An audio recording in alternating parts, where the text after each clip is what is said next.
And these are our monthly sessions. So we have typically 2 sessions a month. We have a new coordinator training, which we had last week, and then a federal programs coordinator monthly training. And part of the idea was that, when we're doing we're normally out doing regional trainings, getting out into the field, and with COVID, we just have not been able to do that. And so this is another way of engaging with you guys, engaging with the field. Can you guys see my screen? Anybody? Just I can see that. Great. Your slides. Yes. All right, is it moving forward? Just to just to Yes, test it it, because is. we've had Yep. Okay, great, awesome. Yeah, so that was kind of the idea of these trainings, is to give you just a monthly session to not only provide you with some information about federal programs, but also to provide just time for you to ask questions and to engage with our office, because we're not able to get out to our normal regional trainings as much, and even our reviews this year are going to be online. So we're not actually getting out into the field as much, and so we want to help you, and we've kind of coordinated the trainings based on the time of the year. So for instance, this month we're covering the one needs assessment, because you guys are starting to get into your one needs assessment for planning for next year. So we wanted to just give an additional support.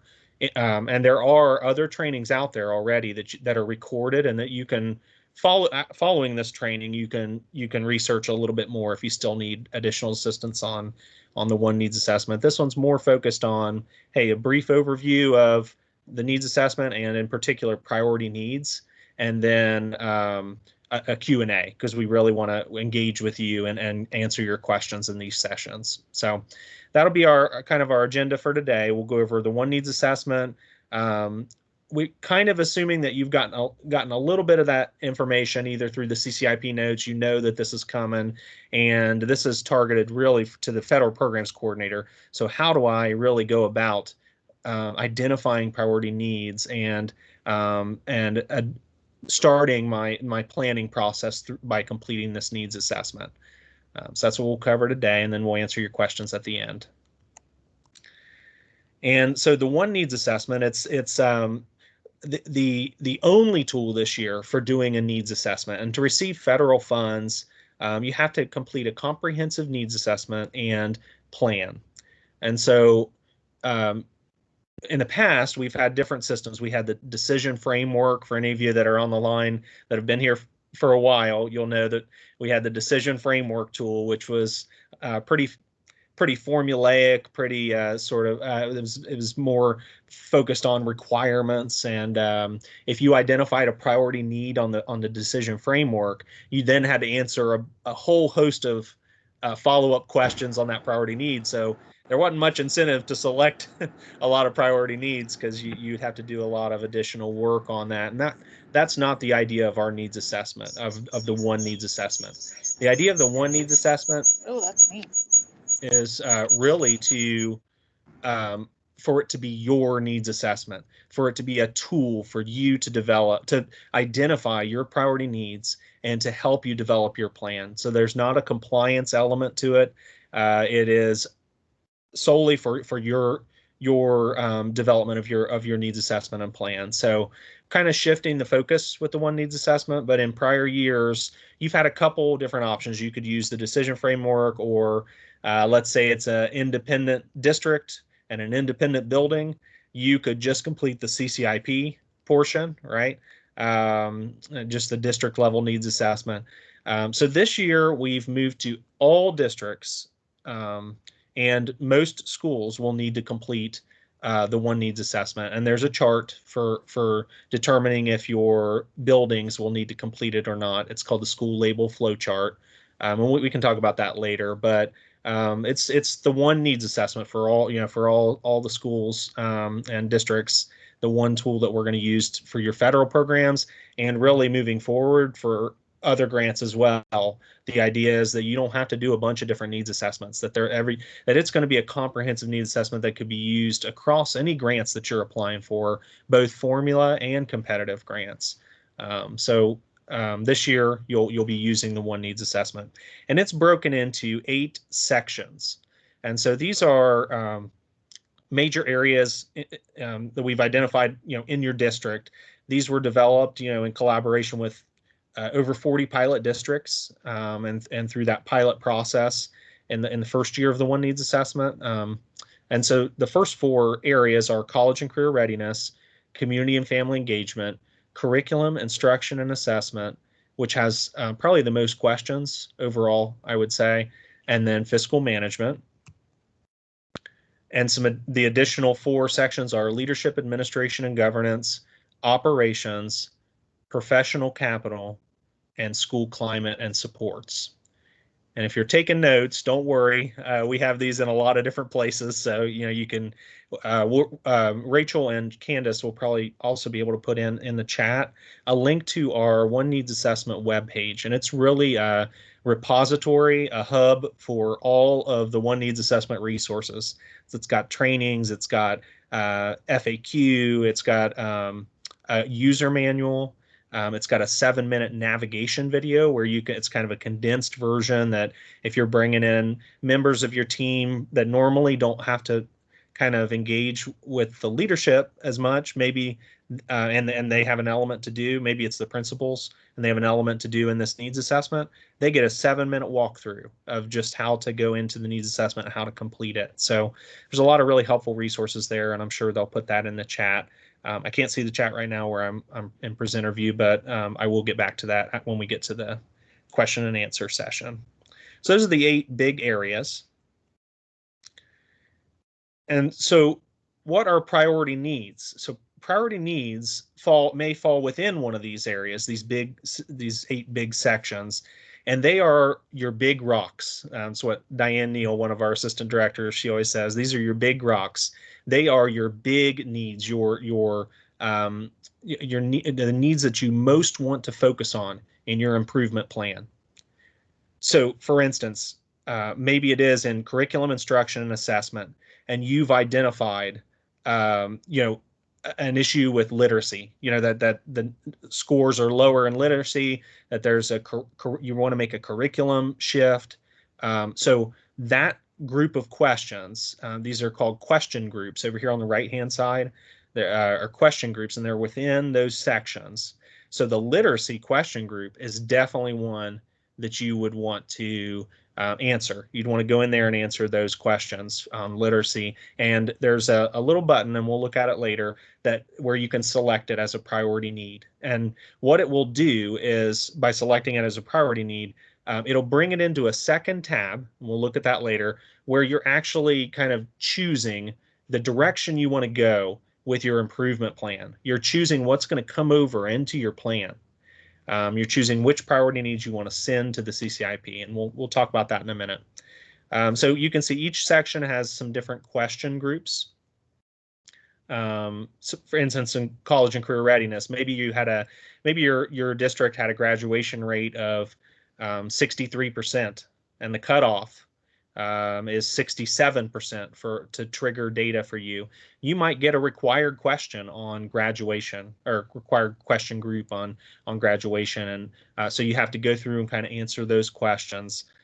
We have required and recommended questions that are triggered by your data, so it's a very personal sort of approach, a personalized approach to needs assessment.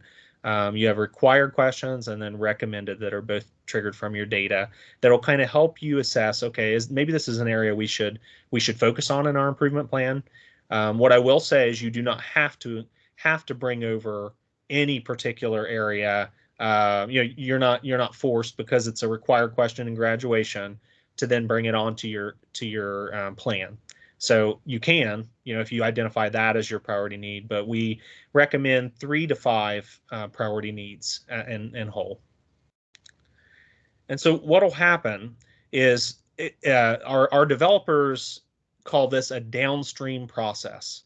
And what that means is you're starting with your needs assessment. That is your foundation. It's the foundation of your house, is having a really high quality needs assessment that assesses the root causes of maybe some of the issues you're seeing in your data, you're seeing as something you need to address.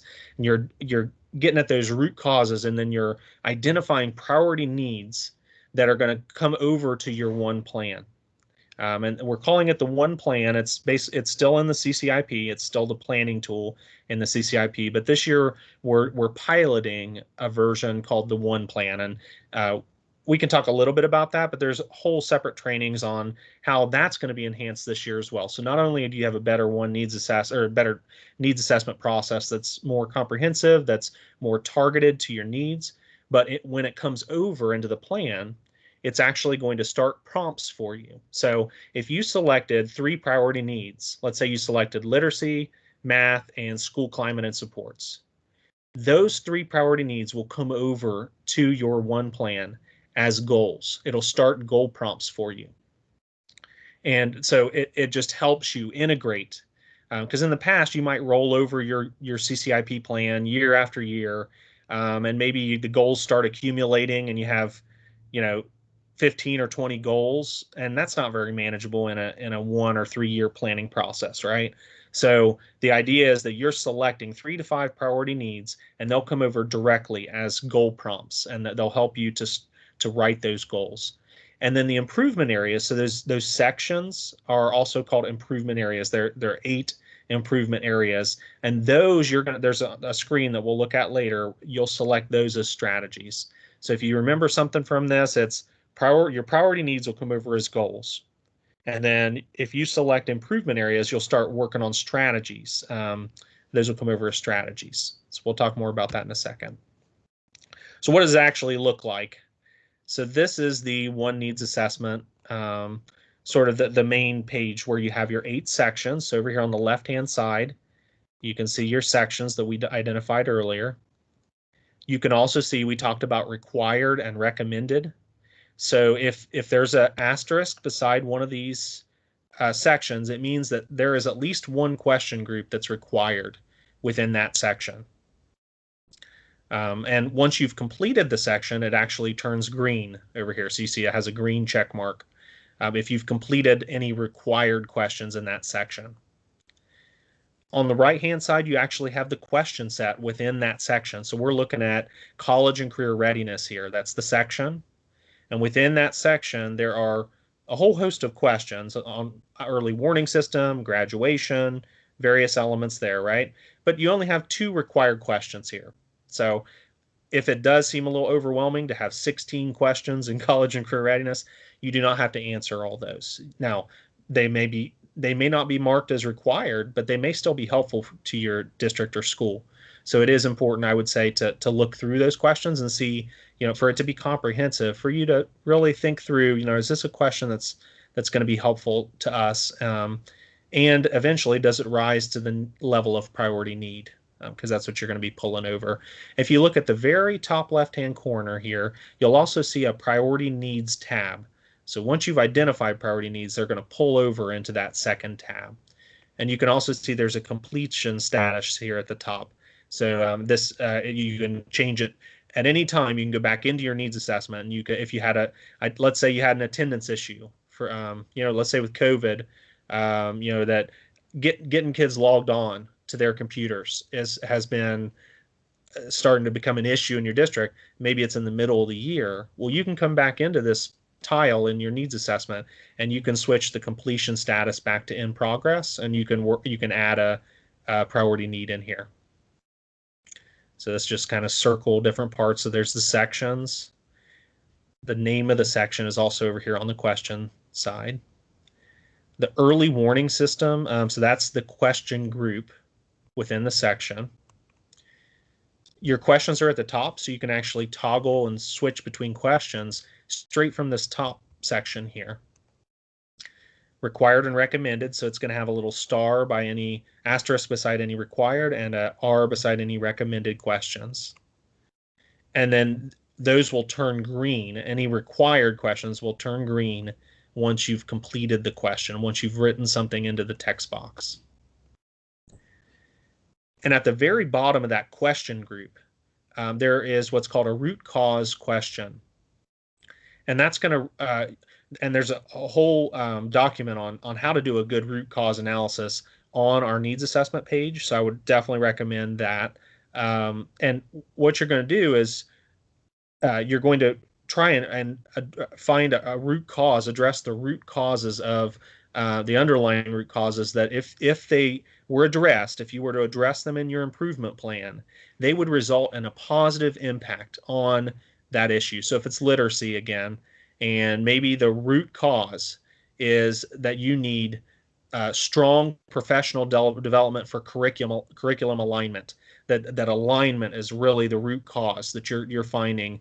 Um, then maybe that's going to be your root cause here. You'll select it as a priority need, and maybe you're going to have a goal specifically on literacy, and you'll have strategy on the various methods of PD that you're going to do for literacy. So again, this is your tool, though. We're not telling you any particular goal or priority needs to pull over to be goals. You could pull something over as a priority need, or you could just pull over an improvement area and add it as a strategy. It's really up to you how you want to use this tool, and the more you put into it, the more you're going to get back. So if you do a really thorough, comprehensive needs assessment, it's going to set up a really high quality plan, which will also link to your funds, to your Title I, to your Title II, to your Title IV, to all of your funding applications. So you see also here that you can select whether it's a priority need. That's what will pull it over into that second tab, which will kind of give you a snapshot of all your priority needs that you've selected. And you'll be able to see, okay, well, maybe we selected too many priority needs on the first section. We had a lot that we thought were maybe going to be pulled over as goals, but we now realize, okay, we've got 10. We need to narrow this down to 5. You can use that second tab to kind of help you narrow that down. So again, here's the root cause, and then selecting it as a priority need. And so just another little section here that's what it looks like to change your status here, to be able to edit the questions and the answers to your questions here. So what does this priority needs tab look like? And really the topic of today's session is the one needs assessment, but and I do not profess to be an expert in priority needs. Our office is primarily focused on your application and allowable uses and helping to make sure your funding applications align. And it's really improvement and innovation that are experts on the quality of your needs assessment and your plan. However, we can talk about your priority needs and how important it is to identify your big rocks, your most important needs, because again, these are going to align to your goals. And in order to develop a really good high quality plan and to link your funding applications, which is really what federal programs helping you make sure your applications, everything is allowable and that it's evidence based and all of that. You really have to start with a really high quality needs assessment, and you have to pull over priority needs that are going to be your big rocks, your 3 to 5 goals. So here is the priority needs page. You can see it's the priority needs tab here. You can see that it pulls over not just the priority need itself, the priority need group, but also the improvement area, the primary improvement area. So where did this question fall, right? At college and career readiness, if it's an early warning system, that's going to be in college and career readiness, right? And it will also pull over your root cause that you have actually written into the text box. So let's say you did a root cause analysis, you did the 5 whys, you followed kind of the guidance that's on our needs assessment page, and you did a really good root cause analysis, and you've got your root cause. Pulling it over into this tab may just help you see everything in one place, see all of your root causes, so that then you can make some decisions. Maybe this is where you pull in your DLT, right? And you pull in your treasurer and your federal programs coordinator and your curriculum director, and everyone looks at these root cause questions in order to figure out, where should we prioritize in our improvement plan? Because your improvement plan should not include everything you're doing in your district. Your improvement plan should really be focused on the areas that you really want to improve over the time period of your needs assessment. So you want to identify 3 to 5 priority needs, and you'll see that you can send those. So also additional improvement areas. So let's say it's English language arts here. It's in curriculum instruction and assessment, right?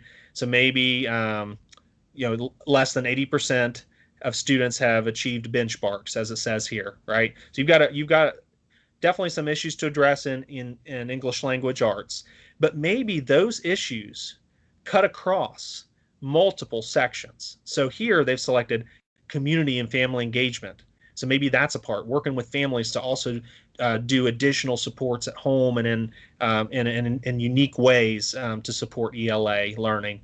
Maybe it's professional capital, so there's some professional development that needs to occur for English language arts, and maybe leadership, administration, and governance. So maybe the leadership team also has to figure out other commitments that they can. Maybe it's funding, maybe it's additional ways of providing stipends and support to high performing teachers.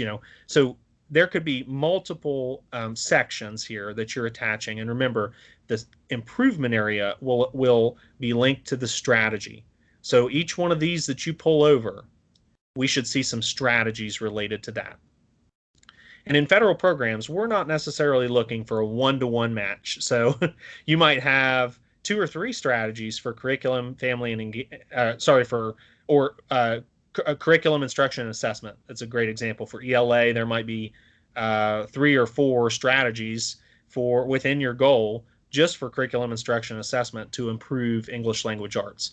What we're looking for in federal programs is that it makes sense, that you guys have done a really good job on the front end of a comprehensive needs assessment. You've identified priority needs and you've got some root causes there, and that what you've identified as a root cause and you've pulled over as a priority need into your plan, that generally that aligns with your funding applications.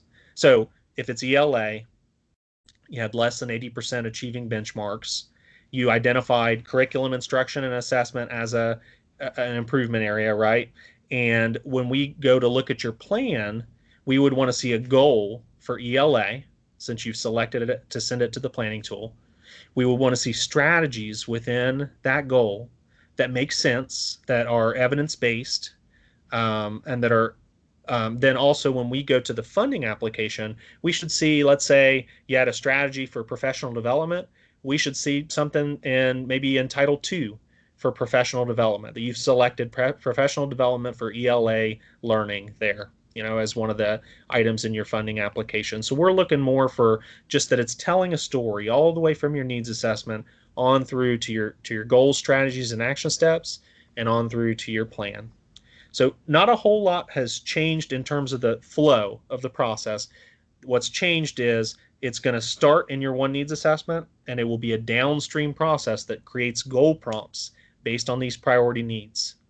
And that's going to drive your improvement plan. So it's just really important that you select the priority needs that are really your big rocks and your important areas. And then at the end, this is, so when you select so in this case, we've selected ELA and math. Those are the 2 goal prompts that are going to come over into the plan.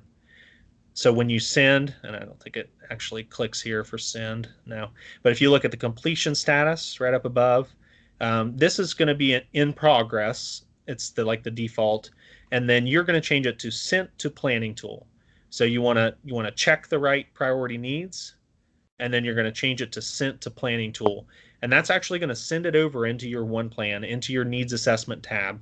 You will no longer type into the needs assessment in the CCIP. It's only going to populate from the one needs assessment. So it'll just be a page that actually, it's not editable. It'll just be the improvement areas you've brought over with the priority need you brought over, and your root cause and any additional improvement areas. It's going to put them all in text format there, and then that also will start goal prompts for you in the one plan. So you can see here the completion status sent to planning tool. So what comes next? The one plan is the next step. Obviously, we've been talking a lot about that. Unfortunately, I don't have any snapshots for you in here, but there will be trainings. I think the first training actually occurred yesterday, and I think there's additional trainings on the one plan. So I would encourage you to sign up in STARS for those trainings. They're a little bit more in depth. This is a quick overview and then question and answer. Those sessions will be a little longer, and they will show you then. Okay, so now you've got your one needs assessment. You've got your priority needs, and you've pulled them over. What happens next? So those trainings will cover the one plan. You can just go to STARS and type in federal programs, and they should come up in there. And then the other thing that we haven't talked a lot about is you are also part of a cohort for EdSteps. Now, EdSteps is the overarching idea of integrating all these systems into one cohesive management system. So it'll kind of replace the CCIP, but gradually. We're bringing in one stage at a time, doing a prototype, a pilot, and so we did that for the one needs assessment. We're doing that now for the one plan, and then eventually we'll have a vendor that actually designs a more intuitive version of the one plan, because the CCIP is about 20 years old. So, we want to move to a system that's more intuitive for you guys. But this year we're kind of piloting that in the CCIP. But in order to achieve that, cohorts are necessary, because we have over 1,000 LEAs in Ohio. So you can imagine if we reviewed all 1,100 of those plans in the same year, it would not be very high quality for you got on your end, and for the technical assistance we're providing, and the review would just not be good enough. So we broke it into cohorts, and so each LEA is a part of one of three cohorts: cohort 1, cohort 2, or cohort 3. If you are in cohort 1, it's planning for next year, you will have a little bit more comprehensive review of your needs assessment and plan this year. And you also have an abbreviated timeline to get this in, so that we are able to provide you some feedback.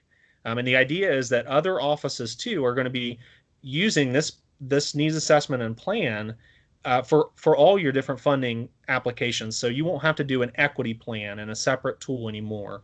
You won't have to apply for a needs assessment here or there, or for some competitive grants there's a separate needs assessment. The idea is it'll all be in one place. And so when you're in your cohort year, we are reviewing, all those offices are kind of reviewing your one plan. So if you're in cohort 1, and there is a cohort listing on the needs assessment page, and it's also in your CCIP planning tool on the homepage. You'll have it right up at the top of the homepage. If you're in cohort 1, you're going to be reviewed by additional offices this year, and you'll be doing a 3-year plan.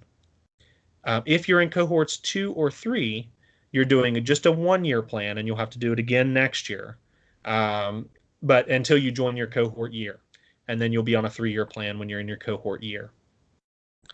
So, and there's some more slides, I think, to kind of show you. So this is what it'll look like. There's a page in the CCIP, the ODE plan review status. This only applies to cohort 1 for this year. And not all of these offices are going to review every element of your plan, right? And there's actually even a guide we're releasing that, and I'm not sure, Candace might be able to put in the chat, whether it's been released yet or not, that actually gives you the criteria from these offices. What are they looking for? What are they hoping that you will address through your plan? And they'll give you feedback. And so that's only for cohort 1, and it's for a 3-year plan. So the upside of that, if you're in cohort 1, is that you don't have to do this again next year. You have to just make sure it's up to date, obviously, if you have changes to your plan, changes to your needs. But you're doing a 3-year plan, so your improvement plan, which is more manageable, right? 1-year plan to achieve all your goals is not very manageable. So we're moving to these 3-year plans so that you have more time to achieve your goals. You can implement goals that are more long-term to see progress with your students. So if you're in cohort 1, you will be reviewed by some other offices, and everything is on that one needs assessment website, just for, in case you would like to take a look at that. And then just some timelines for that. So if you're in cohort 1, we actually extended the deadline. It was March 31st.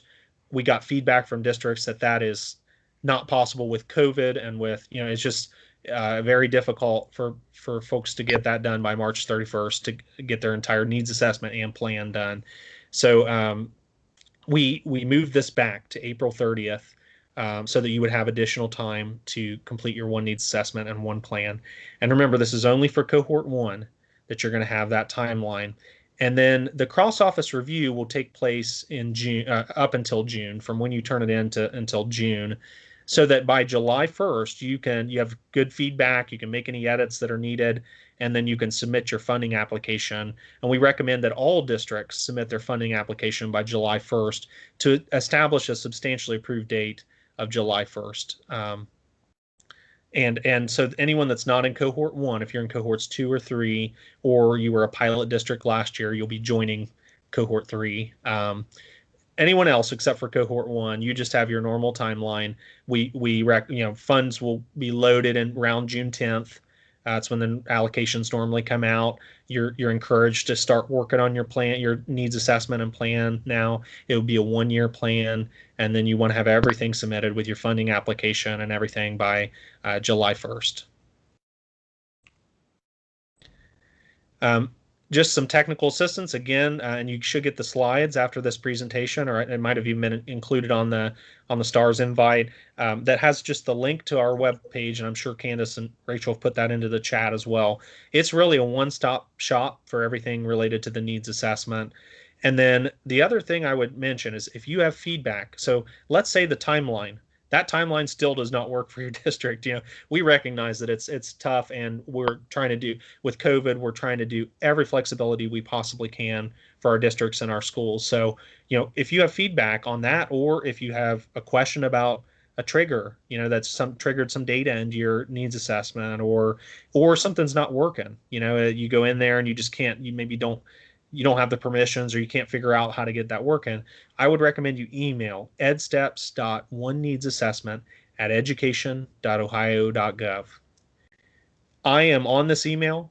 Our Rachel, our management analyst, and Candace are I believe on this email as well, and our whole One Needs Assessment team is on this, and we do with sort of a triage. If it's an IT issue, we'll have the IT person respond to you. If it's a program issue, it'll come directly to us, and we'll get back to you within 48 hours on that question. So I would definitely recommend reaching out if you have questions on the needs assessment.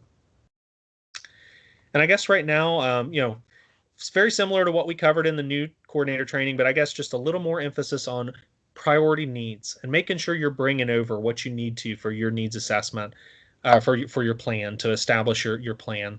So I guess at this time we'll just kind of open it up for questions. I will go ahead and stop sharing my screen, and I'm not sure how many questions have kind of been answered in the side here, but let me take a quick look at that. Maybe we'll answer questions on the side first, and then open it up to the floor as well for anybody else that has further questions. And feel free to type in the chat as well. So looks like Rachel's answered a lot of the questions. Maybe I'll start with AB here, who asked, I understand that cohort 3 districts have until July 1st to submit, but is there a recommended timeline leading up to that? Not really. I would definitely recommend thinking about how it applies in your district, because Ohio has tons of different realities for their district. Everything from small community school to a large community school to a rural suburban district to a large urban. So how you do this process will depend a lot on the capacity of your staff, the setup of your buildings, the buy-in that you have from your building principals. So we would recommend that by July 1st you've got everything submitted, including your one needs assessment, your one plan, and your funding applications by July 1st. And if you're in the cohort 1, you'll need to do the needs assessment and the planning by April 30th. So, do building plans need to be completed by April 30th as well? Yes, this is a change from last year. So last year we did extend the period for building plans, I think, until July 1st. I think we ended up extending it a lot longer. At this point, we are asking that building plans also be completed by April 30th. However, I can say it's already been a discussion point, as maybe an area that we could extend as well. So if you have feedback, hey, we can do this at a district level by then, we're in cohort 1, we could do our building, our district level needs assessment, but getting our buildings done is going to take a little bit longer. That's totally understandable, and just I would recommend emailing edsteps.oneneedsassessment@education.ohio.gov, and that way we can take that feedback to our leadership team and make sure that we're responsive to your needs in terms of completing the needs assessment. So let's see. Can you answer Jeff Williams' question, please? Okay, and I'm not sure, Rachel or Candace, were you? Okay, I actually found it. I'm in one needs assessment currently, and on the main menu, am I correct that we do not need to do any of the areas that do not have an asterisk or an R? For example, we do not have anything next to college and career readiness. Do I just leave all those questions blank if they do not apply to us? Thank you. Great question, Jeff. So you don't have to answer those questions. The only required questions are the ones that have an asterisk beside them. So if you don't have any required questions in that section, you don't technically have to answer those questions. However, I would caution you that there may still be areas that are very important for your district. So let's say you have a focus on math, for instance. You know that your scores are still high, but you've seen some slipping scores and you're a little bit worried maybe it's related to the curriculum or whatever it is. But your district, your leadership team, you've identified math as an area that you want to focus on, and you want to fund math teachers, math supports. You will still want to at least either answer those questions and either bring it over as a priority need or address it as a strategy within one of your goals. So you really need to think also, I think of it comprehensively. So yes, there are required questions, and yes, there are recommended questions, but our data is not perfect. So, we pull in as much as we can to help you guys, but there may be areas of focus that you have in your district that are not coming up as required or recommended in our system. So I would definitely just encourage you to look at every section and determine what you would like to focus on. So there may be questions that are not required for that to occur. Let's see here. Hey, Morgan, there's a question on the print function for the one needs assessment on the PDF. You know how they can print those questions out? I think there is a PDF in there. In their system. I thought there was a PDF button, sort of like what we have in compliance, where they can click it. But if there's not a button in there, yeah, that might be an IT, like another round of IT that we should do with our development team. If that's not, sure that came in on the second release. I'm pretty sure that came in on the second, but Paul Conaway. He's part of our tech team. If you could submit that question, he can get a hold of you and walk you through and show you how to do that. Just email the edsteps.oneneedsassessment@educationohio.gov. Actually, Paul is the point person for that, so he answers and kind of triages our questions. So, but another thing you can do is print out. You can go to the needs assessment webpage and print out the questions and triggers document. It's a really helpful document because it lists the entire question set and the trigger, what triggers the data. So let's say Jeff had a question about required questions. Let's say you got triggered in a certain required question and it doesn't make sense to you. Like, why would we get triggered this question? That question trigger document will also help you to know why that data got triggered. So that might help. And it also might help if you're bringing in your BLTs and you're kind of working with various people across your district and they want to see the questions that pertain to them. You could print out that question and trigger document. You could highlight certain questions for them to look at. So it's a very helpful document too. That is a resource for you. Morgan, I can help with that question. Oh, hey, Chris. Oh, there's Chris. Okay, good. Yeah. Go ahead, Chris.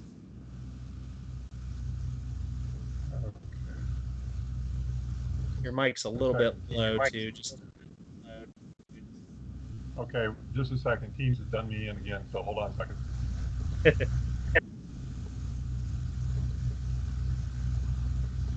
Go ahead and take another question, and I'll get my screen up, and then I'll answer No that. problem. So you're talking about that PDF, like being able to print out that PDF. So the next question was on data triggers in the one needs assessment. And if we could have a link to the data, and I know that is one of the upgrades in the future, possibly not until we get into the new system. But having similar to what you used to be able to see in Decision Framework, the charts and the graphs, actually being able to pull in that data so that you could look at what was the triggers. Yep. Um, It's a really good suggestion. As you're working through your root cause analysis and everything. So it is an upgrade, but it's not currently in the system. It's on the list. And one thing, I just want to give a shout out to Rachel Hand, who's our management analyst here, but she's been kind of taking your questions from all of these needs assessment trainings and putting them into a document for us to start reviewing, like, how can we enhance this system? How can we make it better? So that's definitely something that we will, I think there's already been discussions on that. So it's just a matter of maybe on the next round, we add that as an enhancement. And I don't know, Chris, so okay, you're able to find that there? Oh yeah, there you go, right there. When you're on this page right here, you can see these 3 dots that are lined up vertically. And so if you click on those dots, you can download your PDF. Awesome. Cool. I knew it was in there somewhere. Because I remember sitting in the planning meetings for building it and knew that was going to be in the second phase. But Okay, if I just show them what you were just talking about with the report. Yeah. Yeah. Oh yeah, the reporting. Yeah, that's another feature as well that we're adding, and it's just kind of getting published now. But another helpful, you may not be able to see all your triggers, but you'll be able to drill down into your data. So if you're looking at a building, you want to see the root cause in a particular building, and you want to see it across your 3 K3 buildings. What did they say about literacy? And you'll be able to look at that and look across your buildings at the through this reporting tool. So yeah, I don't know, Chris, if you have something that you can pull up there to kind of show the reporting tool. I know we're just now coming out with some more information about that, and you guys can, if you keep checking back on the needs assessment page, we're actually going to have a walkthrough of the reporting tool as well. So, but it is a pretty neat feature that you can use, especially I think for you guys as federal programs coordinators and curriculum directors, and then treasurers and superintendent. I think it's a very helpful tool because you can be able to see across your buildings what are some trends. Also what buildings haven't fully completed the needs assessment yet that still have some required questions. So yeah, Chris. That's scheduled to be released on next week on February the 1st when the new one plan opens up as well. Great. So, and I did go ahead, Chris, I want you to show this to them, but I wanted to get back to the timeline, especially for district plans and building plans and one needs assessment, and kind of make sure that everyone understands that process of what they'll have to do in order to meet that, especially that April 30th timeline. Definitely. Yeah, Diane, if you wanted to talk more about that, kind of going into detail, because it is kind of a condensed time frame for the cohort 1. Now, remember, that's only cohort 1 for that condensed time frame. But yeah, go ahead, Diane, if you wanted to discuss that. And you guys will get a reporting feature later. So just, you keep checking that web page, and we may even include it in a CCIP note as well, just a little bit of description on it. So. Right. It'll be coming out with the one plan. I know we do have it in part of our training with the one plan for the one needs assessment export, because it is part of that process for actually for the district to look at their buildings needs as they determine their priority needs for the district. And that plan is going to be very key for that. So when you're looking at the process, our recommendation for a district is that they have their buildings do their one needs assessments first, and then the building completes their needs assessment so that they can review the building's needs, and then the district can go through their required questions, use that report to help them then towards the end to finally identify what are going to be their priorities across the district. You'll have that feedback then from what your buildings are telling you, not only are their needs, but why they think those are areas of challenge for them? What is it that's the underlying cause for this this area and them not being as successful as they'd like in this particular area? So it helps the district then know what kind of supports to provide to your buildings then in your building plan. Then once you have completed the buildings have completed their needs assessment and the district's needs assessment, then you can send that to go ahead and start working on your one plan. It will give you a warning if the district sends their needs assessment to the CCIP and not all of the buildings have completed their needs assessment. You'll get a warning at that time because of you haven't had all of the information that you've needed from your buildings. I will say, though, that once you get over into the planning tool, the district will need to do their plan first because buildings then, once they do their goals, they're going to identify which district goal is their building goal supporting, because the way the buildings go is the way the district goes. We know that. The buildings feed into the overall results for the district. So the buildings are going to have to identify, we have this goal and it's supporting this goal of the district. Now, at the end, when all of the plans are done, the building submits all of the plans as one. So on the district plan, you'll see that when you go submit your district plan, you're going to have an additional page this year that's going to ask you to assure that you've read all your building plans and that they do align and that you approve of those plans that are being submitted by your buildings. So if you have a situation where you have buildings that aren't done, you're not going to have you're not going to be able to do that assurance. If you do that assurance, I would say that you want to put in a history log note about any buildings that aren't done yet and your timeline for when you plan to have them done. Those buildings that are priority and focus will be reviewed by other districts or by other offices. So if you have any buildings that have a label, they're going to be underneath that multiple office review process for cohort 1. So you want to try to make sure that those buildings at least get those done by that April 30th date. Your independent buildings, unless they have a watch for something, most would not be reviewed by other offices at the building level. It's going to be the district plan that will be reviewed. That's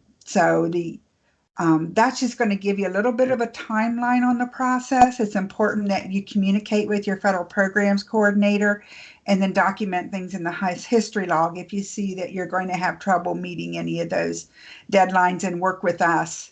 And we'll work with those other offices too if we find that there's a problem, especially with this year and the way things are. We understand that it's harder. I would say definitely, let us know if you are having difficulty reaching those timelines. Reach out to your federal programs consultant, work with us, because like we said, we designed it to be a warning, not an error. So it's not gonna completely prevent you. Having said that, there are certain elements like your focus and your priority schools, especially, in cohort 1, you guys are going to be reviewed by offices that's their main job is to review, support schools. And so I would say, it's a warning, but, tell us as soon as possible if, and I would put a focus on your priority focus and watch buildings to get their buildings done first. And we'll work with you throughout that process too.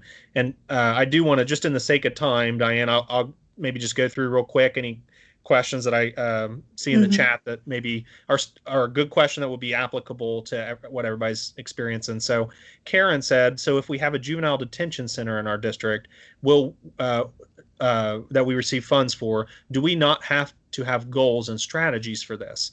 I would say, again, if you have like Title 1D or 1D funds tied to that, you're going to want to have it somewhere in your plan, have that maybe as a strategy. For instance, maybe it won't rise to the level of goal for your district. Maybe it's not like an overarching goal, but maybe you would have it as a strategy, for instance, in your plan. So again, the plan, the needs assessment and the one plan are your plan and your district's needs. So, but we would expect you to be able to tell a story from your needs assessment all the way through to your funds, and how you're serving your district. But it's your improvement plan. So, you're not going to have every element of everything you do in your district in your plan. That it's kind of an older approach, No Child Left Behind type approach where you have everything listed. That's not what we're trying to do with your improvement plans.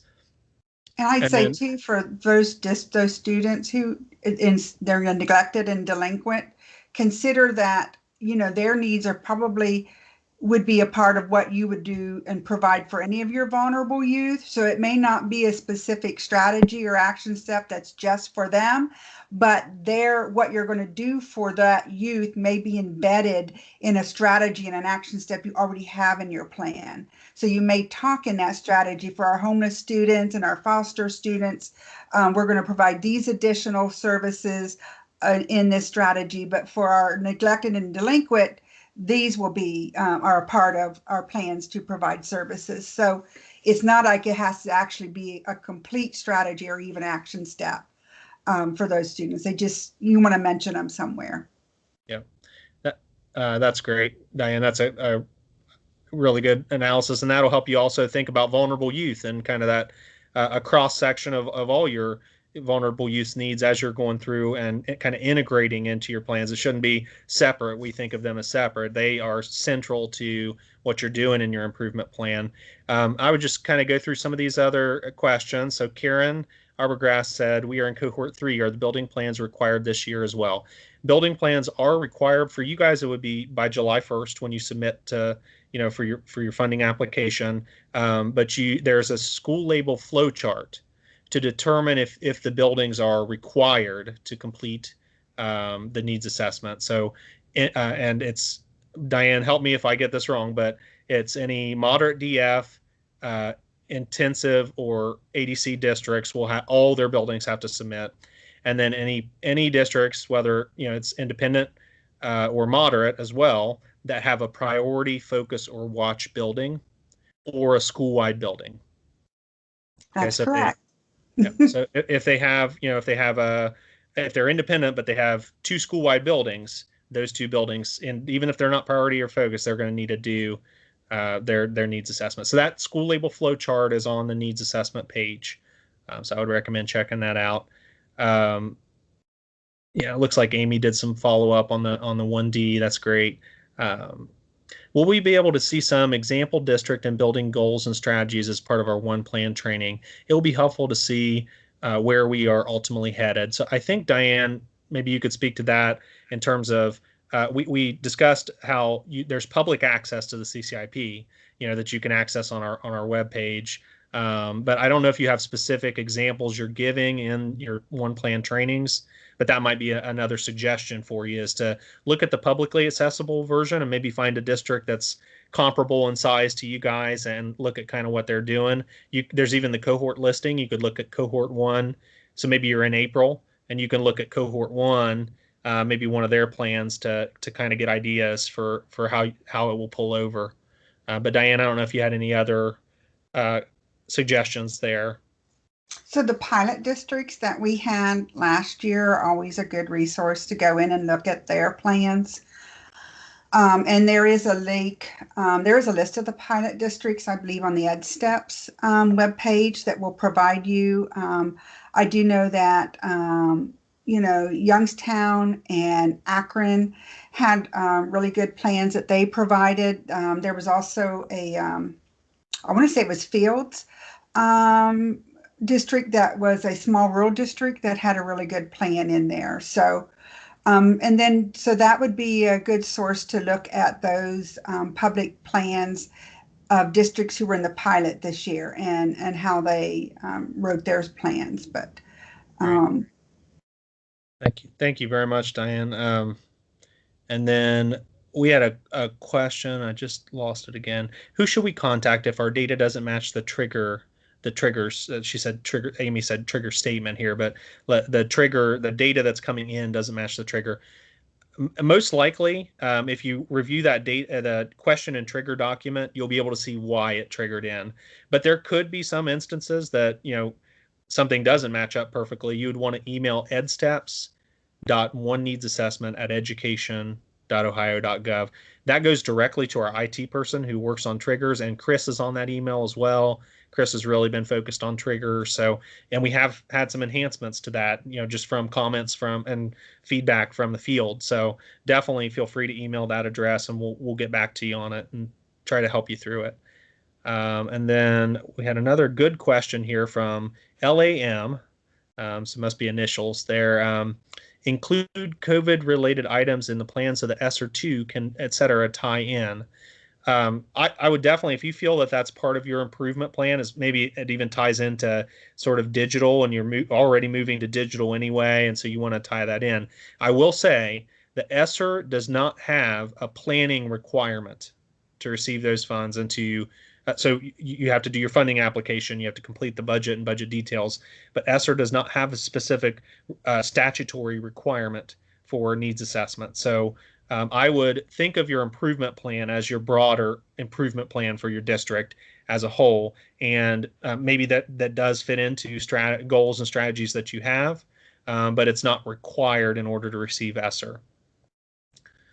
Let's see, and looks like Amy answered a couple questions in here. Michelle asked about which one needs assessment to go into and do, and you want to do the FY22, which will be your needs assessment for the development of your plan that is in the school year FY21-22. So that's a federal year, and so it's FY22 you would go into. Is it defaulting now, Diane, to FY22? Yes, they aligned it with the plan itself. Great. So that was upgraded this year. Yep. And I think Maggie had a really stupid question. Oh, Michelle. yeah, it's not a dumb question. Yeah, that's a really good question. And then Maggie had a really good comment here as well. So logistics for a new federal programs coordinator. Train the district principals first on how to go into their building's one needs assessment, how to choose priority needs and root cause analysis so that they can have a BLT meeting and answer any questions that are recommended and required. Make sure that they answered any district required questions if it's in their area. For example, kindergarten through 3, the 3rd grade reading guarantee, or high school for high school graduation, right? So make sure they answer questions that relate to them. Then meet as a DLT and look over each building's one needs assessment and answer the questions in the district one needs assessment. That's a perfect summary of what you should do there. I think that's really great, and I would just recommend that everybody start working on that right away, kind of working with your buildings to make sure. And there's a really helpful 7-minute navigation video on the one needs assessment webpage. So that would be a great one to send out in your initial communication.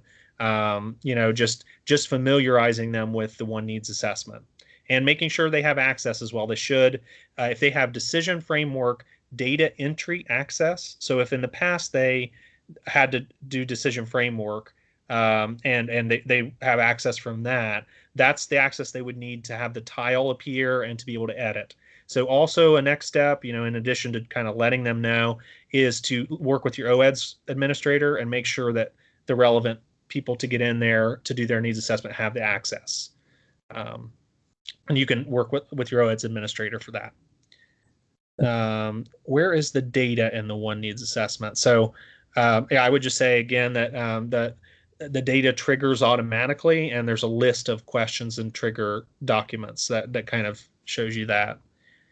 And I will just keep answering questions. Nobody, by any means, you don't have to stay on if you want to stay for later. And thank you for everybody that's come. I think we had scheduled it for an hour, but I will continue to answer these questions. So anybody is welcome to stay if you'd like to as well. So Anne Tronley asked, where is the 1819 data shown? Are there charts, etc., that used to be available, like the decision framework? So I think this is an enhancement that we need to make in terms of being able to show you triggers in the system. Maybe that's another reporting feature we build out. The reporting that we do have that's going to be available in the coming week, and we'll have a training as well of some sort. The data that we do have is more about what has been input into the system. So what's been completed, and then in particular, what kind of questions have been answered, what is their root cause, and you can drill into that data a little further. I don't know that it goes into the data that triggered the question, though. And Diane, I saw your light flash up a little bit. Is there something you'd like to add there as well? No, I think that, again, that's an enhancement that will be available in the One Needs Assessment, but it won't be available probably till we go to the new system. And that's pulling in the data charts that would go along with those required and recommended questions. Yeah. However, the new report that's available, that is data that you can use to look at what your buildings have identified as needs. We have a question by Rosemary, and Rosemary, she says we are a one building district. And do we have to do a district and a building plan then? And it really depends. If you are a community school, so that would be a one building district, you're only going to do a district plan. You're not going to do a district and a building plan. However, if you are a district that has also a building that is like a K-12, it really depends on your IRNs, but you would have to do then a district and a building plan, especially if your building is a Title I school wide or it has a label on it. But community schools only have the one plan that they do for the school itself. And it's located underneath the district icon for them, as well as the needs assessment. Thank you very much, Diane. Kind of similar questions related to buildings. So kind of on this theme of building needs assessments. So Chris and Nancy both had questions. Chris's question was, all of our buildings are independent status. Why would our district, which was C last state report card, be moderate DF in the one needs assessment? So I'm not sure. I don't think we identify them as a. I don't think we have a status listed in the one needs assessment. I think it triggers questions based on your data, and then you have you have the school label flow chart that you would use based on your differentiated support status, and that should be listed on your CCIP planning tool. And you may have it in other places too, but I'm not sure. In terms of district data, it's not really covered in our office, like why those support statuses are what they are. I know they haven't changed this last year, partially probably because of COVID as well. Just maybe the data with that, but I'm pretty sure the differentiated support statuses have not changed. So you would go based on your differentiated support status to look at the school labels flow chart and determine if your schools need to complete the one needs assessment. And then, I don't know, Diane, did you have any other comments on that? On sort of, I know you work sometimes with. I don't think it has the labels in the one needs assessment. You would need to go to the planning tool to see what your district label is. And if you do have a question and there has been a change, you can certainly reach out to your consultant, and they can reach out to the assessment team to make sure that there hasn't been some kind of an error or something in that piece. There could be a change in watch, just simply because of attendance or graduation. We did have data on that from last year that could have triggered some kind of a change, but those would be the only data points from last year that I think could actually trigger a change to your label. So please reach out to your consultant. You go into the planning tool and you see that there's a label change. We have a question from Nancy about buildings that aren't required to do a plan or a needs assessment. However, there's required questions in the one needs assessment. Are they required still to do those questions, and you're not? If you're not required to do a building plan, you are not required then to go in and do the one needs assessment for the buildings. And you may have some buildings who had some trigger questions based on their data, but they weren't to the level that we would require a needs assessment or a plan. Now, as a district, you can decide that, yeah, you know what, we think it's something that our buildings, all of our buildings should do, and evaluate and look at that. So you may, on your end, well, you're welcome to have them do it, but on our end, we're not going to require it.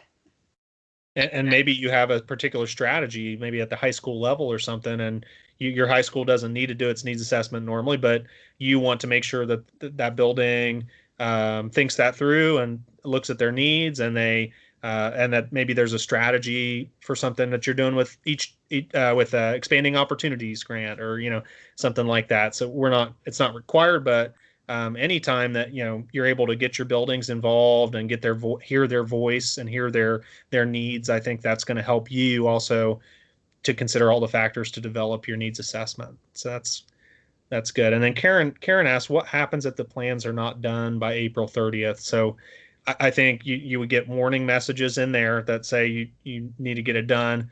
You'd probably get follow-up emails from ODE.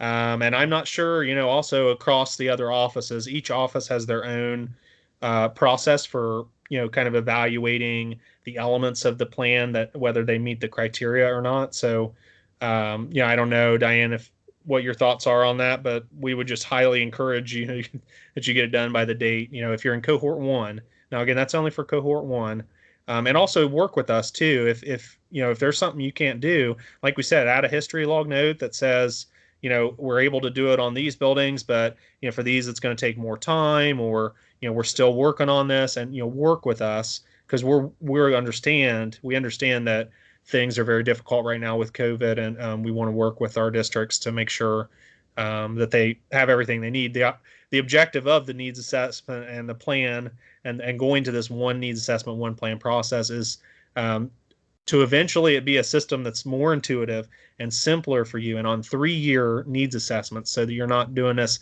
every year, and that it's really useful for you. So our objective is to help. It's not like a compliance type approach to it.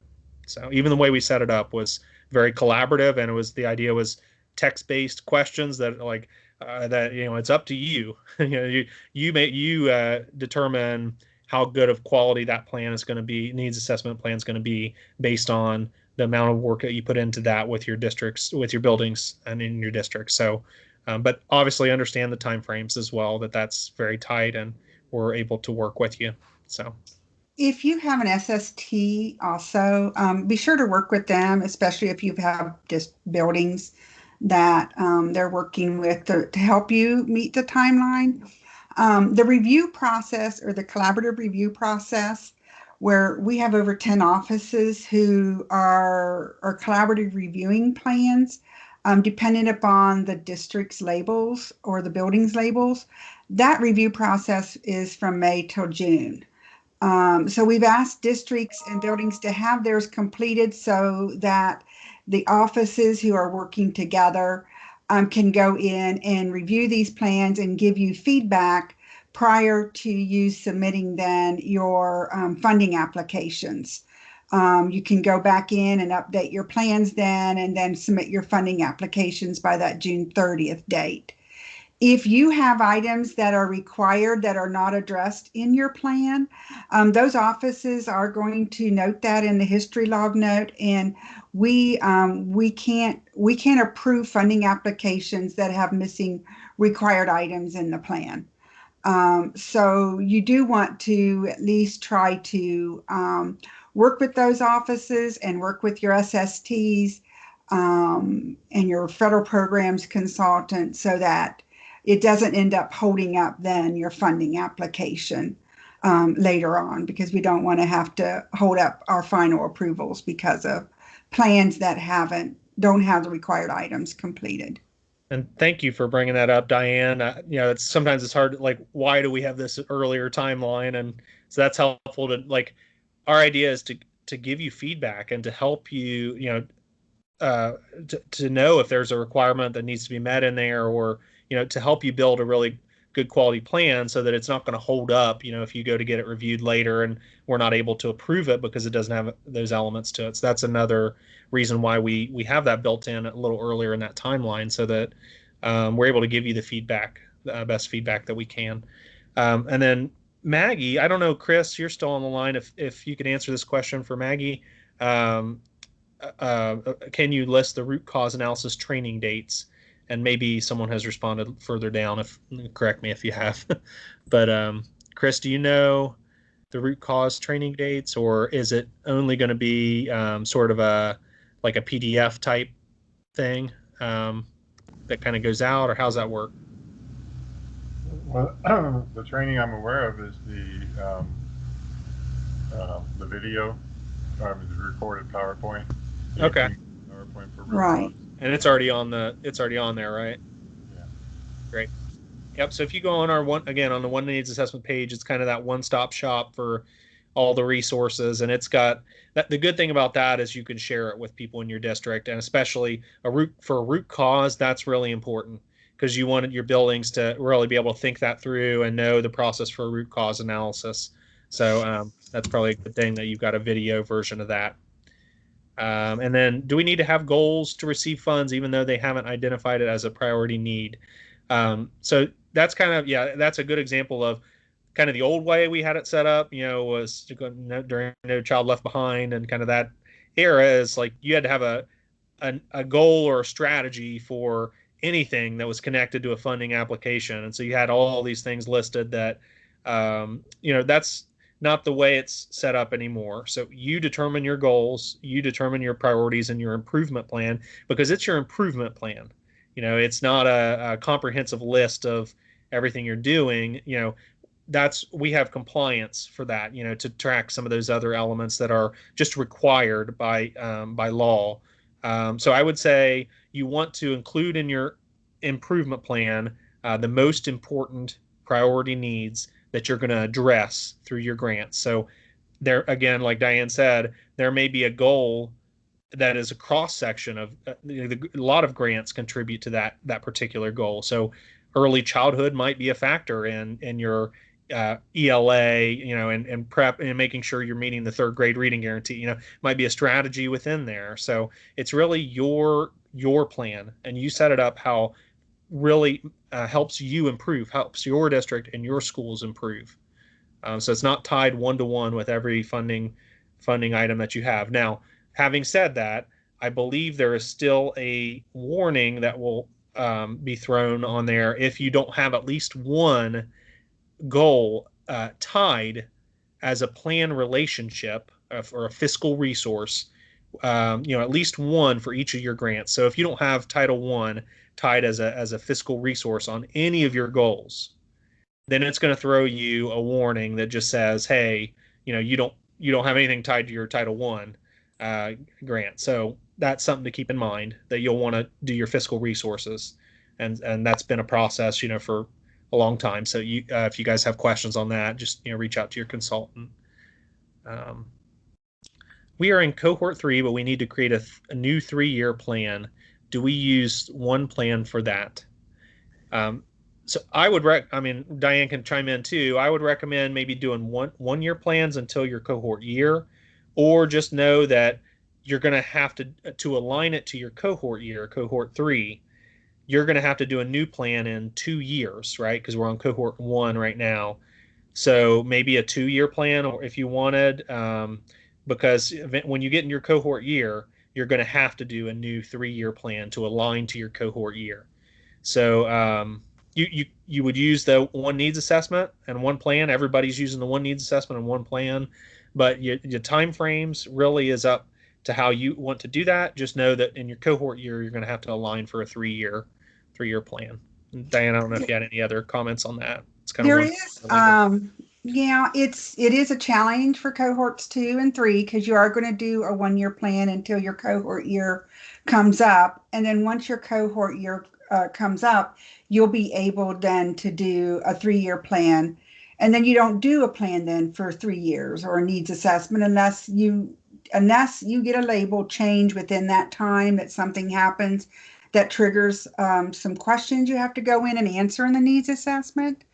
Or you determine as a district that you want to, make some changes in your plan, then you would go in and do those. So if you're in cohort 2 or 3, you do have the option, and right now in the planning tool, you can copy action steps from a previous year forward to a new year. We do have in our, we are working on getting an update on that, and hopefully we'll have that by next year so that strategies can also be copied, and not only copied from one year up to the next, but also what we really would like to be able to do is be able to have buildings go to the district's plan and copy whatever district strategies or action steps from their district plan over to their building plan that they would be implementing. And that is an upgrade or an update that we've requested from IT, but it's not in there this year yet. And so, but unfortunately for cohort 2, you're going to write 1 year plan, and then next year you'll begin the one needs assessment again in the middle of the year to start working on your 3-year plan. For those of you that are in cohort 3, you will have 2 years before your cohort comes up. Thank you very much, Diane. And I think we kind of answered Nancy's question, this next one. So one answer said of Title I, we have to have a goal in all 5 areas, even if not required. So this is a good example of where you don't have to have goals in a certain way. You don't have to have strategies in a certain way. It's your plan, and sort of making sure that you at least have a fiscal resource tied for at least one for each of your grants to something in your plan, but it does not have to be set up in a certain way with certain goals. And your goals are not as much focused on a grant. Your goals are really focused on meeting the needs that you've identified, the priority needs that you've identified in your needs assessment. And that may utilize a whole range of grants to meet those needs. And I think what she may, Melissa may be referring to are the components for title. That used to be you had to have something where you linked that component to in your plans, so you showed that you were addressing that component.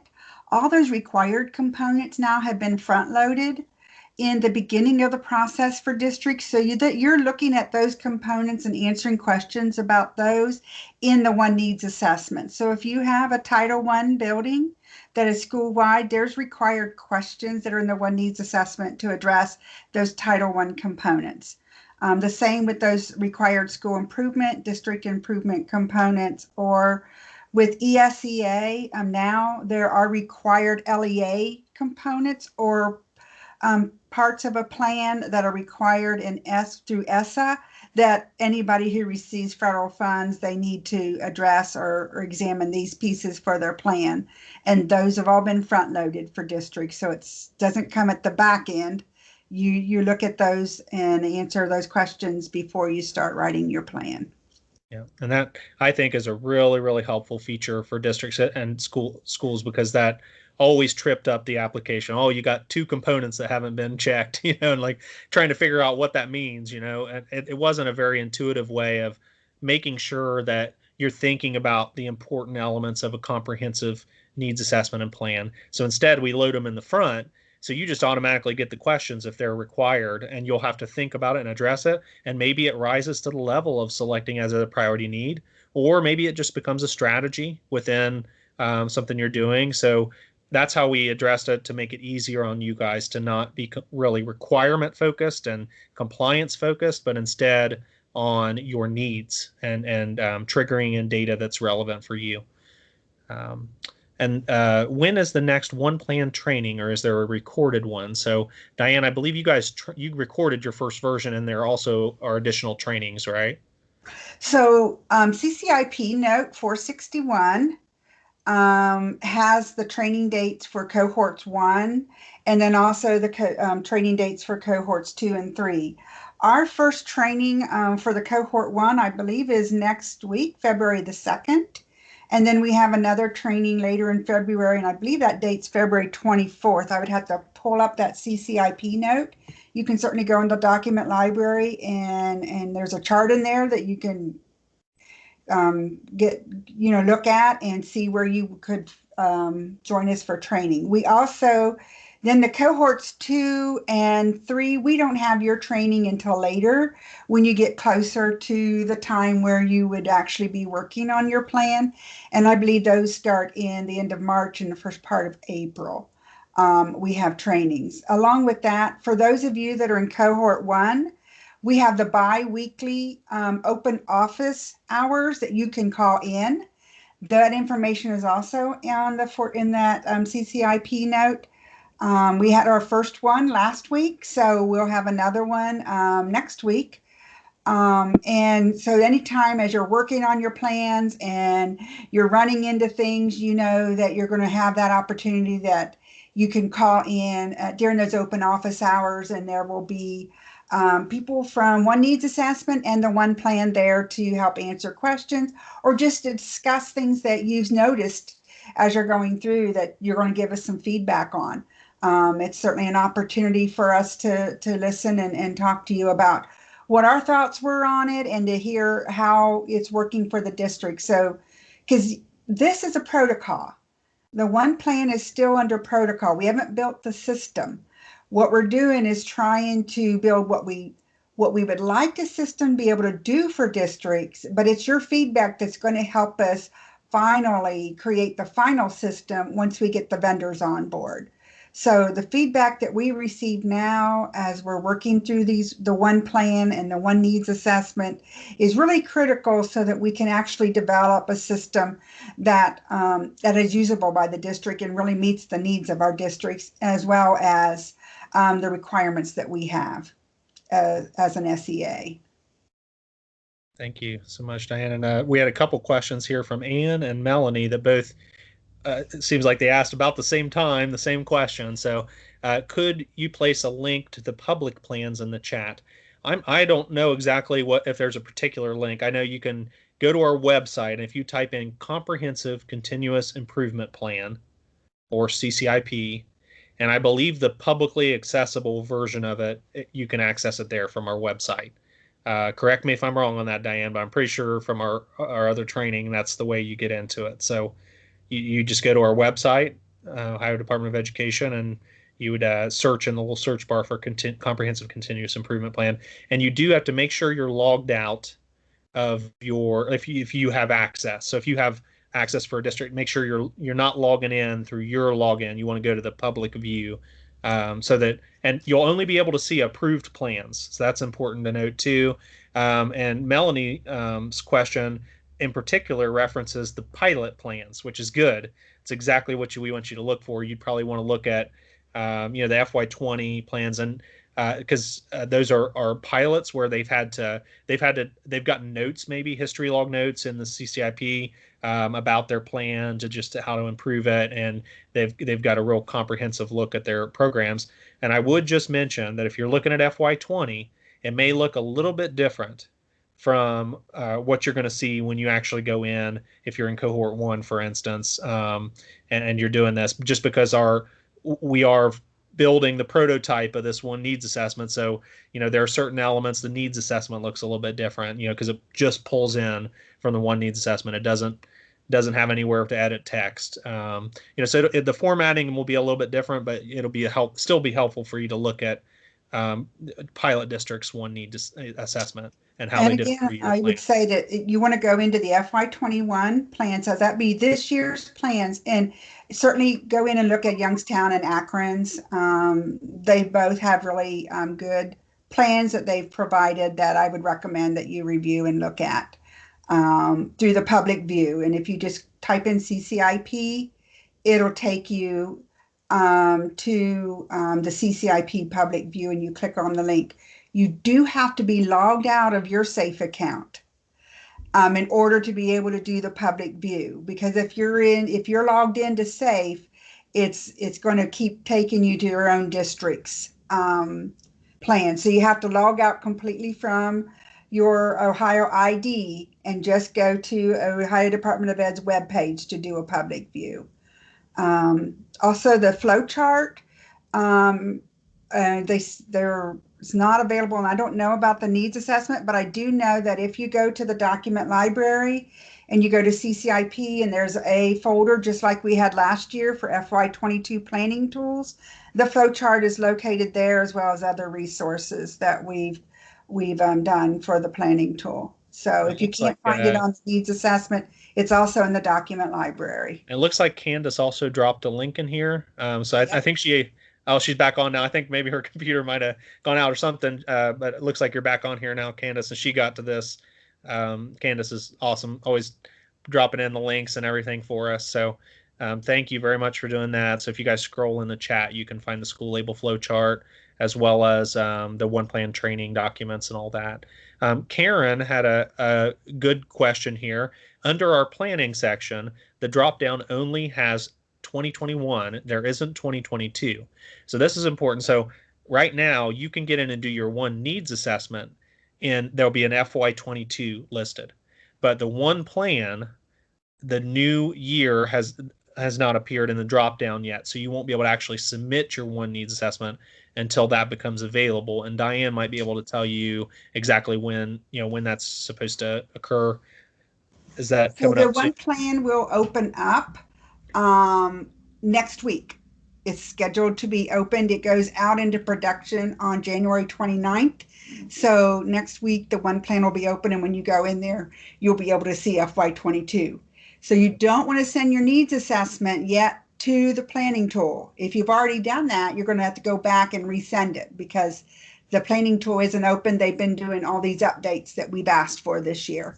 And you won't lose your data or anything. So, if you did try to send it, just resend. Yeah, you just have to resend it again. But yeah, next week, and that's a pretty typical thing, Karen, that our planning tool for the new year doesn't normally open up. Actually, we're opening it up earlier than I think we have in prior years for the planning tool. Now the needs. So the idea is you guys are doing your needs assessments. We did all the edits to the new year first in the needs assessment, because that has to happen first, right? And then our IT folks have been working really hard on the prototype one plan. So that's why it's coming out just a little bit later than the needs assessment. But that's a pretty typical thing each year. I would say we release our needs assessment just a little bit later, or our plan just a little bit later than our needs assessment. But it should be open next week so that you could export into the one plan. And it's a question about the flow chart. So we have the link there from right above Sean with the flow chart. And then Lori asked, I'm sorry if you've already shared this, but where can I find the recording from the one needs assessment training for ESCs and DDs that was offered on January 22nd? I registered but was unable to attend. Yeah, I kind of started to get into that. I had told Lori that we had the recording. However, that wasn't one we facilitated. So I'm actually looking into that information right this moment and trying to get that for everybody. Great. Awesome. And it looks like you guys are kind of answering a lot of these.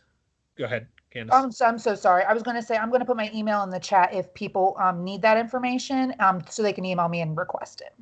Awesome. Yeah, it looks like you guys are getting to a lot of these questions. We're getting down towards the bottom here. LAM asked, how does equitable access plan tie in with this? So Diane, I believe that's included, the questions are included in this, correct? The equitable access or the equity for teachers, those are required questions in the one needs assessment.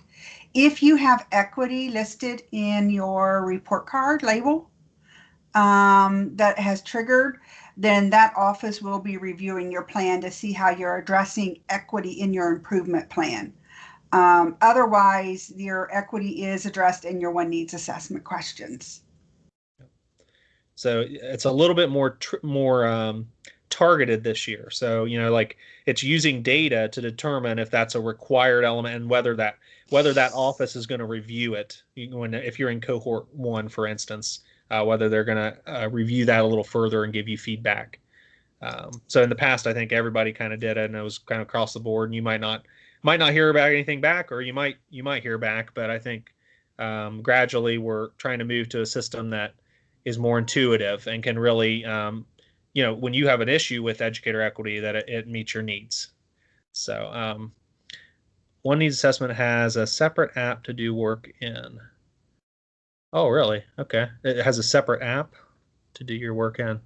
So I'm not sure what you mean there. Yeah. Yes, I guess Yeah, so that's something I didn't really cover in the beginning of this training. I abbreviated this training a bit, but it's a different tile, yeah, in the Ohio ID account. So that's where you actually access the one needs assessment. So that is a good point. I think I took that slide out of this presentation, Yes, but that's where so you, yeah, get to it. so that's me. That's Ken Ferlito in Euclid. So Yeah. it's not in the planning tool like it used to be. It Exactly. is its own. So because someone earlier was asking, which one do you because it 2022 does come up in the needs assessment. It does not come up in the CCIP yet, not until February 1st. Exactly. So I was making that point that it's a separate tile that you have to click into. Yeah, thank you so much, Ken. That's a great point, and I maybe I should have kept that slide in there just as a because for some of you, if you haven't seen this yet, some people might have used it last year in the pilot phase, but there's a lot of districts that have never had to do this as a separate. Maybe they're an independent district, and they've never had to do the decision framework piece, and this may be a new concept for them of having a separate needs assessment application, but that's very helpful. Yeah, to kind of differentiate. There's the planning tool, but there's the one needs assessment that you're doing first in a separate Ohio ID, application tile, and you're going in there and you're doing that needs assessment first. And then I think that's Morgan, the last question. I do have to jump off. I have a district with the phone call with. So. No problem. Yeah, I've got a meeting coming up too. So, all right, if you guys, thanks everyone. One question from Karen. Go ahead, Diane. Thank you very much, and I'll answer this last one from Karen. How do we address questions and goals in the needs assessment and planning tool when the majority of federal money is used for salaries? So it's a good question. I would say try and think of the root causes and like why are you putting money into those salaries, and are you putting them towards like an ELA, towards math? What's driving that need to fund teachers and tutors? And most likely it is trying to improve in reading, math. It could be a school climate related thing. Maybe you're putting some Title IV funds into your PBIS systems.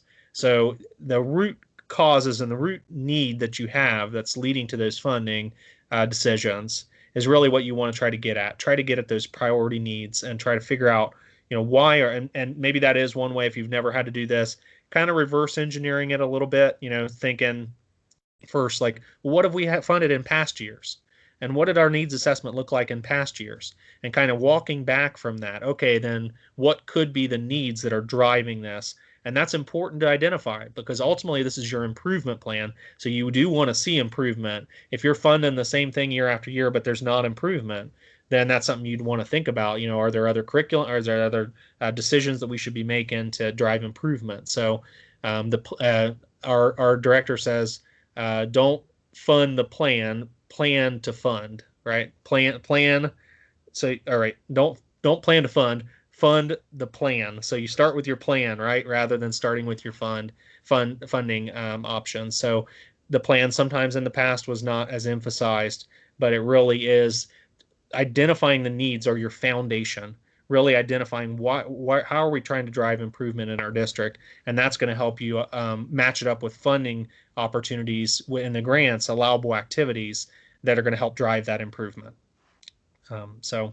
But thank you very much, especially Karen in here. You had a lot of really good questions. I think that's very helpful, and everybody that had great questions today. And so thank you all for attending. And we're recording this session, and we'll post it in the CCIP document library in the Office of Federal Programs folder. So there'll be a list of trainings there. And thank you all for attending. And if you have any questions, you can reach out to your consultant. You can reach out to edsteps.oneneedsassessment at education.ohio.gov. Candace, I believe, if it's maybe like an administrative question or locating documents, I think she was putting her email in that chat as well. So thank you all so much for attending, and good luck as you prepare for the new school year. Thank you very much. Have a good day. Have a good day. Thank you.